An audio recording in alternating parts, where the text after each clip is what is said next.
Welcome to VEDA Day 25. Today I am finally going to talk about these books that I keep mentioning in other videos, my favorite creativity self-help books. The first book is one that I talked about in my last video, The Artist's Way by Julia Cameron, A Spiritual Path to Higher Creativity. I love this book, and that's why it is so torn up around the edges, because I have read it over and over and over again. It is a 12-week program for rediscovering your creative self-worth.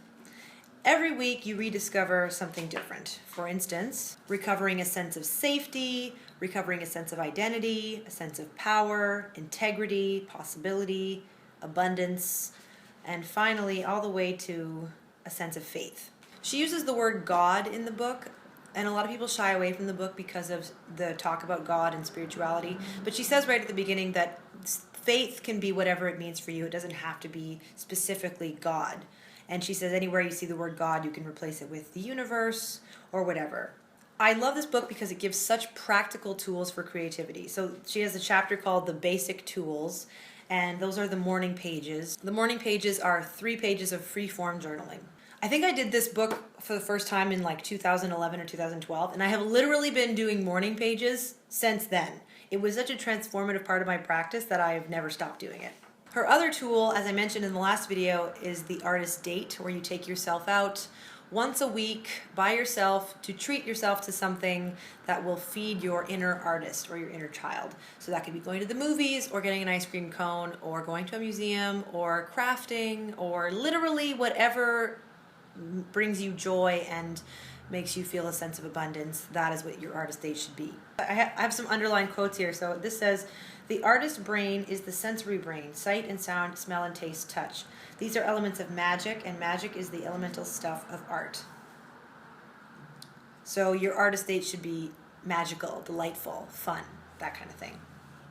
And it's really nice just to be given permission to go and do that. As an artist, you really feel like you're supposed to just be like toiling away, depressed all the time. But actually, you know, a large part of the work has to be allowing yourself to have fun. And those are the 2 basic tools, just the artist date and the morning pages. And then you sign this very binding contract and you're off to the races.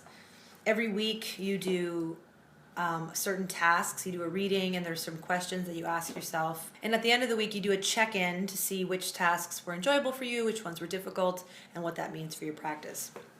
Every time I do the artist's way, I always unlock something. I always come out with more clarity than I went in. So I definitely recommend The Artist's Way by Julia Cameron. The next book is Letters to a Young Poet by Rainer Maria Rilke. This book I originally found because it was given to Lauryn Hill by Whoopi Goldberg in Sister Act 2, which is one of my favorite movies. But actually, it's an excellent book. So these are a series of letters that Rilke wrote to Capus, which was a young German poet at the time. Everything is about the nature of being a poet and of what it means to consider yourself a writer. I have to say that I really resisted a lot of the teachings of Rilke because I just don't think in such extreme terms as he thinks. Like, I'll give you a for instance here. Go into yourself. Examine the reason that bids you to write. Check whether it reaches its roots into the deepest region of your heart. Admit to yourself whether you would die if it should be denied you to write.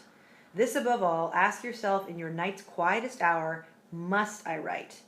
Dig down into yourself for a deep answer. And if it should be affirmative, if it is given to you to respond to this serious question with a loud and simple, I must, then construct your life according to this necessity. Your life, right into its most inconsequential and slightest hour, must become a sign and witness of this urge. Anyway, I just don't think that art is everything. I think that it's important to want to make it, and I certainly love creating. It's something that drives me and makes me want to get up in the morning. But I would not die if it were taken away from me. So I think I actually wrote some spite songs after reading this book because I was just so mad at some of the things he had to say. Another thing he says is, if your everyday life seems to lack material, do not blame it. Blame yourself. Tell yourself that you are not poet enough to summon up its riches.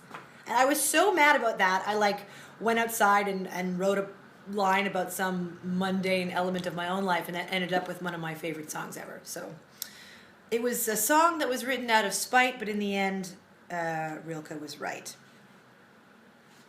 I just enjoyed reading this because it was extremely validating. It was really nice to be told by someone who is an experienced poet speaking to a younger, less experienced poet, you know, to just basically keep working, keep your head down and do the work. And that's it. Get your ego out of the way and do the work. And actually, that's what all of these books really teach me. Put your head down, get your ego out of the way, and do the work. And the more work you do, the better your work gets. That's really the secret to being an artist. The third book drives this home in a big way, and it's called Effortless Mastery by Kenny Werner. Every jazz musician that I know has a copy of this book. Kenny Werner is a jazz pianist, and this book is primarily about playing and practicing without fear. There are 3 meditations on a CD, so you can actually listen to Kenny Werner do 3 guided meditations. And throughout the book, there are affirmations. One of my favorite affirmations was that beauty is subjective. Ugh, I love that. I think I had it written on my fridge for a while after reading it. You know, one of our main hang-ups is that we want to play and sound beautiful. But there's no definition of beautiful. Beautiful is whatever we say it is. So once you escape that beauty treadmill, you can really just start to play honestly. That's what's really more important than playing beautifully, you know. So yeah, Kenny Werner talks a lot about fear-based playing and how to change fear-based playing. And I read this book often too because there's always more and more to learn every time I read it. So that's it for today. Just to recap, the books today were The Artist's Way, A Spiritual Path to Higher Creativity by Julia Cameron, Letters to a Young Poet by Rainer Maria Rilke, and Effortless Mastery by Kenny Werner. I'll leave links to these books in the description below. If you have any questions, please don't hesitate to let me know what those are in the comments below.